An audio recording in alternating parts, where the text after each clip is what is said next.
compagnie. Fait que, comme je t'ai dit, je t'ai fait un petit tease avec mon petit Luigi.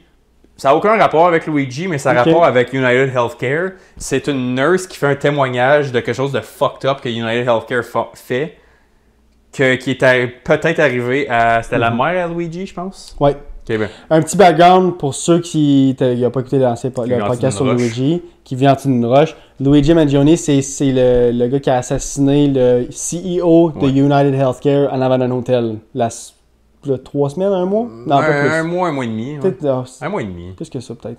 Anyways. Ouais, c'était proche de Noël, je pense. Ouais.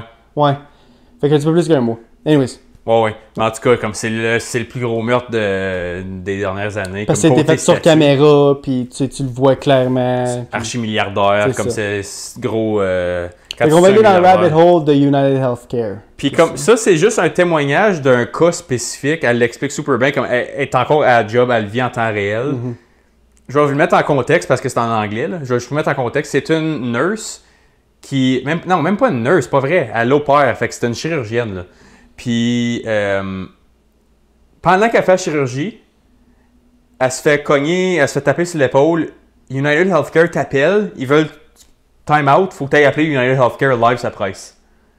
Puis là, elle arrête, elle est comme, what the fuck, je suis dans le OR, là, je suis en train d'opérer quelqu'un. Elle est comme, non, c'est urgent, faut que tu y ailles.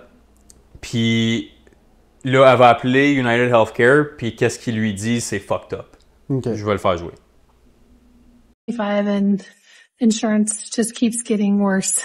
I just did 2 bilateral deeps and 2 bilateral tissue expanders for patients. And I've never had this happen before, but during the second deep, I got a phone call into the operating room saying that United Healthcare wanted me to call them about one of the patients who was having surgery today, who was actually asleep having surgery. And, said I had to call right now. So I scrubbed out of my case and I called United Healthcare.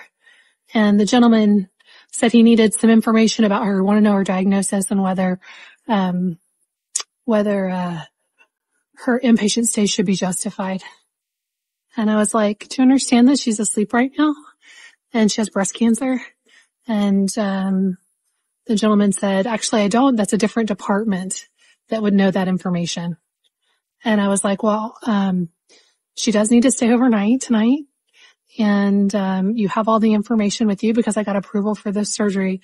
And I need to go back and be with my patient now. But yeah, it's out of control. Insurance is out of control. I have no other words. Mais ils n'ont pas cancellé l'opération. So, j'ai fait une petite recherche par rapport à ce cas-là après. Je l'ai trouvé sur X parce que j'ai searché ce cas-là comme j'étais dans un rabbit hole de United Healthcare. Fait que pratiquement ce qu'ils font là, la théorie c'est que United Healthcare, eux autres font comme un gamble de cette personne-là avec son âge, son diagnostic, son rapport médical, tout ça. Dans leur tête à eux autres, s'il n'y a pas grand chance que la personne s'en sort dans comme le 1 à 5 ans qui suit, là, ça vaut même pas la peine d'assurer, comme de dire oui, on sign off sur ton opération à cœur ouvert, whatever. La femme, elle a le cancer, comme qu'elle vient de dire. Puis, I guess qu'elle n'était pas en super bonne santé. Puis eux autres qui ont déjà dit oui au couvrage, au milieu de son opération, là, sont comme, as-tu vraiment besoin de ça en ce moment? Ouais. T'es en train d'opérer quelqu'un. C'est gratte-scène. C'est gratte-scène. Ils sont en train de faire des profits records. Pas non seulement comme record, c'est juste la marge de profit augmente aussi parce que l'opération coûte plus cher, les matériaux coûtent plus cher, le staff coûte plus cher. Les politiques d'assurance coûtent plus cher. Les polices d'assurance, excuse. Puis les profits, comment tu vois si tu fais plus de profit en business, c'est pas ton chiffre brut, c'est ton revenu comme net à la fin. Qu'est-ce qui reste dans tes poches? Puis la différence de qu'est-ce que tu dépenses puis qu'est-ce que tu gagnes. Mais cette marge-là, habituellement, une business qui fait bien, là, n'importe quoi à haute comme 20%, entre les deux, tu rentres dans ton cash. Puis là, tu peux comme monter le volume. Expand. C'est ça. Cette marge-là, pour les compagnies du S&P 500, elle fait grossir parce que leur infrastructure est déjà là. Elle marche très bien. United Healthcare, c'est la plus grosse compagnie d'assurance aux States. La seule affaire qu'ils ont besoin de payer, c'est leurs employés. C'est ça. Puis leurs employés, là, comme je te dis, regarde les coûts de ta vie ont augmenté de entre 30 et 50% dans la plupart du stock de ta vie, ton salaire a monté de peut-être 10 à 12, 15 max, si t'es chanceux. Fait que la marge a grossi. Puis eux autres, encore là, ils nitpickent. C'est comme l'affaire, tu disais, quelqu'un qui s'avait fait pogner qu'une photo sur Facebook avec une cigarette ou un joint, whatever, ou une drink. Ah, t'as dit que tu buvais jamais, t'es pas alcoolique, puis on te refuse la chirurgie. Ouais. Comme d'où la personne va mourir ou va déclarer banqueroute, puis se laisser comme détériorer parce que les autres sont comme oh non, on a stalké ton Facebook, t'as déjà eu une drink ou une cigarette, t'es fumeur, t'as dit que tu fumais pas, puis c'est comme un accident de char. Puis c'est pourquoi, moi je pense que. Regarde, tu peux avoir une opinion ou non sur le Luigi Mangione. Moi je pense que c'est pourquoi que le monde sont pas vraiment choqués contre Luigi, qui dit que Luigi ne devrait pas être incarcéré, qu'il a fait ça pour le bien et non pour le mal. T'sais, je comprends le monde qui dit ça parce que c'est des vrais crosseurs. Les compagnies d'assurance, c'est des crosseurs. Ils veulent te crosser le plus possible, aller chercher de l'argent le plus dans tes poches le plus possible, puis en sortir gagnant à la fin de la journée. C'est sûr. Ils s'en foutent que tu survives ou non. Ils s'en foutent que t'es juste un numéro pour eux autres, puis t'es un numéro dispensable. Ils s'en foutent. Que tu sois là ou que tu sois pas là, ils vont faire de l'argent pareil. Fait que ils vont essayer de te crosser jusqu'à temps qu'ils t'en peuvent plus, puis eux autres vont dire, ben si t'en peux plus, on va juste plus t'assurer, puis ils vont être gagnants parce qu'on fait de l'argent anyway avec toi. Si t'as déjà payé par mois pendant X montant d'années dans le vide jusqu'à temps que tu aies besoin. Puis là, si jamais ils disent oui, ben ta prime, elle va comme doubler. Après. Tu vas payer le double par mois, puis t'es comme, ben tout le long, je te payais pour couvrir ça. Tu le couvres à moitié, dans le fond, parce que là, tu me charges encore plus cher de m'en avoir servi in the first place. So, c'est une attrape négo. C'est même avec les assurances de char, puis tout, c'est la même astuce. Moi, je pense personnellement, puis ça, c'est une grosse demande, là, mais moi, je pense que les assurances devraient être des compagnies à but non lucratif. Tu devrais pas gagner. Ça devrait être comme intéressant. Obviously, que si tu fais le cave en char, tes assurances vont doubler, puis comme c'est une bonne raison, puis tes assurances, comme I'm fine with that. Mais quand ça vient des assurances pour la vie, je pense que ça devrait être à but non lucratif. Tu n'as pas le droit de gagner de l'argent sur le dos des personnes qui travaillent, puis après ça, tu les exploites, puis tu viens dire finalement, on va pas te couvrir pour ton opération. Fait que ça ne servait à rien. T'es inutile. J'ai pas assez pensé sur ça pour être d'accord ou désaccord. Ça devrait être une loi. Ou que ça soit fédéral. Les assurances, plus personne n'a le droit de couvrir personne avec des assurances, ça va devenir une compagnie fédérale. Que le Canada, comme je sais pas comment je veux dire, ils vont avoir 100% les droits de protéger le monde. Puis là, c'est juste, OK, on donne l'argent au monde qui en a besoin. Moi, je pense que ça devrait être ça, mais tu sais, c'est gros. Moi, je serais plus d'accord avec ta première idée que la deuxième, parce que j'aime pas quand le gouvernement intervient trop dans la vie du monde, encore une fois. Je me répète souvent que c'est ce sujet-là. Mais c'est parce que là, c'est pas vraiment être dans la vie, c'est juste comme... Mais c'est parce que là, tu laisses l'État décider qui vaut la peine et qui en vaut pas au lieu du milliardaire. Ça revient quasiment... Je pense que ça reviendrait quasiment au même. Ben peut-être qu'il devrait, comme là, implémenter des lois qui disent comme que toutes les données puis tout l'argent... C'est des bases de données accessibles par le peuple normal. Genre. Fait qu'on va dire que t'es Pierre Jean-Jacques de l'île de Prince-Édouard, puis tu veux savoir où que les, je sais pas moi, 100 billions d'argent en assurance vont. Ben là, tu vas voir sur le site, puis OK, il y a tant d'argent qui va là, tant d'argent qui va là, tant d'argent qui va là. Puis le gouvernement n'aura pas le choix de mettre les bons chiffres, parce que s'ils mettent pas les bons chiffres, il va y avoir des manques quelque part, you know? Moi, je pense que c'est une bonne idée. Ça va jamais arriver. Non, ça va jamais arriver. Il n'y a pas aucun pays qui fonctionne comme ça. Mais moi, je pense, j'avais pensé à ça en m'amenant ici, parce que j'ai une long ride. Puis je me disais, genre, peut-être qu'il y aurait un autre système d'assurance qu'on pourrait implémenter pour sauver plus de personnes, tu sais. Mais parce que tant aussi longtemps qu'on n'a pas des règles sur des gens comme qui veulent sur les humains, les humains sont avares de nature. Ils veulent plus tout le temps. Fait que c'est sûr qu'ils vont essayer de crosser le plus de monde. L'affaire, c'est qu'on va dire que tu es quelqu'un qui travaille pour les assurances. Là. Ta job, c'est d'appeler le monde, faire sûr que, comme la personne qui a appelé le docteur, là, disant Hey, as-tu vraiment besoin de rester? Lui, il s'en fout, là. Il fait sa job, puis il se fait dire, il dit ce qu'il y a à faire. Il dit c'est même pas son cas à lui, genre je me suis juste fait dire t'appeler. Je me suis juste fait dire t'appeler, comme je te connais pas le patient, je connais personne. Pour moi, là, c'est juste une feuille avec des numéros. Oui. Mais moi, honnêtement, je pense que ça va encore plus loin que ça avec les compagnies d'assurance, surtout les affaires de santé. Là. Je vais aller dans un petit Big Pharma. Le gars, il l'explique bien, là. Le système est designé parce que veux pas, là, que t'as pas besoin de penser que c'est comme diabolique ou non, là. Toutes les grosses compagnies, tous leurs produits est là pour te pourrir la vie. Pense-y, là. Regarde les gros. Les grosses compagnies, on parle de Big Pharma qui vendent des médicaments à pu finir. On parle des fast-food qui mettent des centaines de chimiques dans ta bouffe. Des compagnies digitales qui mettent plein de sortes de produits qui savent que ça fry ton cerveau. Les compagnies de médias sociaux qui fournissent des algorithmes qui vont te rendre addicté, ils savent que ça fait. Là. Il y a du monde qui étudie ça par exprès pour te garder hook dessus.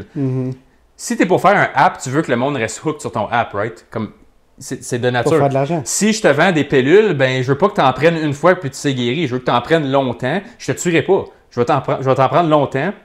S'il y a des side effects, c'est pas grave, n'aie une, celle-là et tout.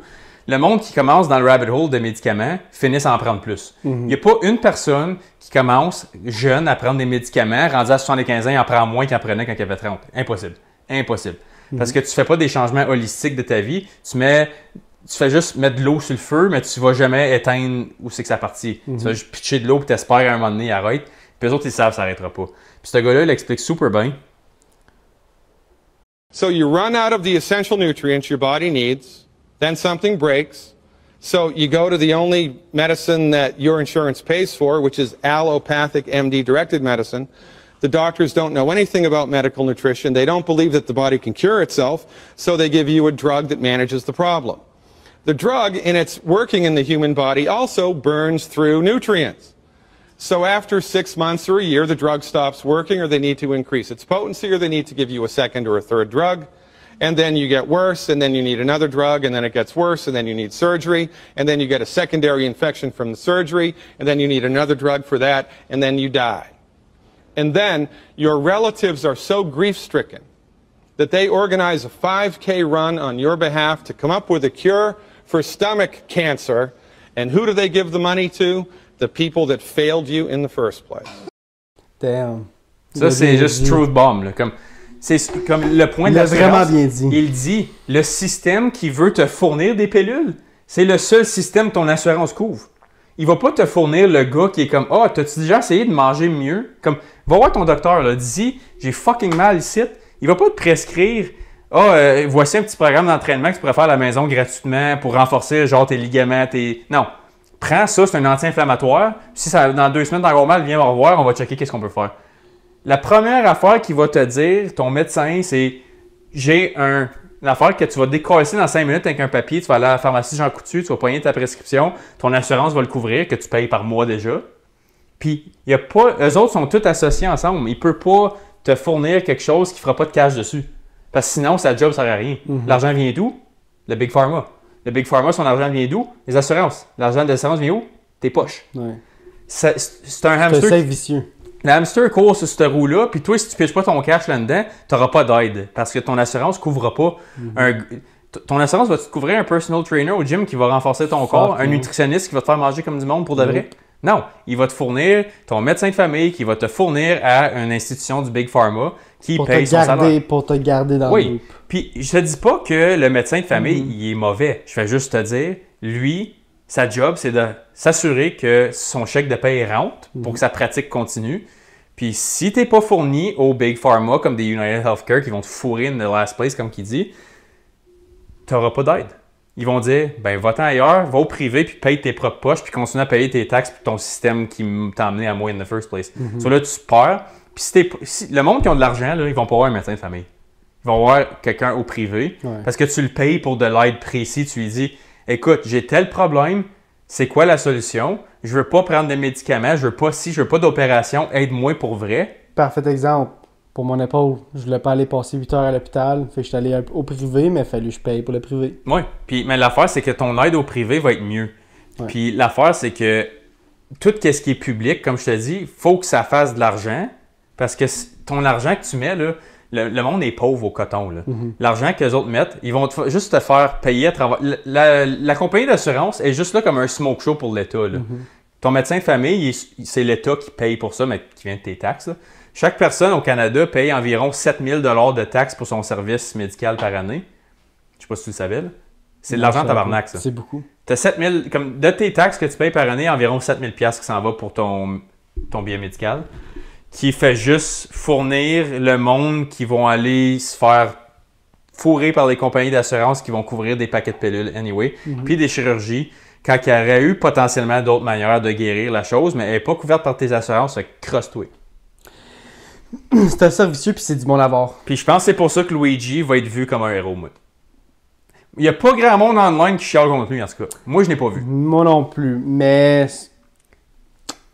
Moi, je suis un gars qui a quand même commis un meurtre. Oh oui, oui, 100%. Pas d'affaire à faire ça, mais je comprends pourquoi il le fait. Oui, c'est comme j'avais dit à la fin de ce podcast-là, je disais, je suis pas d'accord avec son action, mais je suis d'accord avec tout le reste de ce qu'il a fait, puis le pourquoi. J'aurais aimé ça, tu sais, qu'il puisse le faire autrement, mais je pense qu'on est rendu à un point qu'il y a tellement de divisions dans le monde que si tu fais pas un coup d'état de même, le monde s'en calisse. C'est ça. Puis même celui-là, dans 10 ans, ça se peut qu'on n'en parle plus pantoute, puis ça l'a rien fait. Pas juste ça, c'est que ça a changé quoi, là?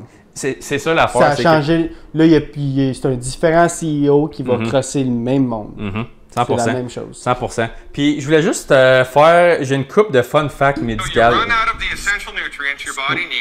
Excusez-moi. Je vais couper ça.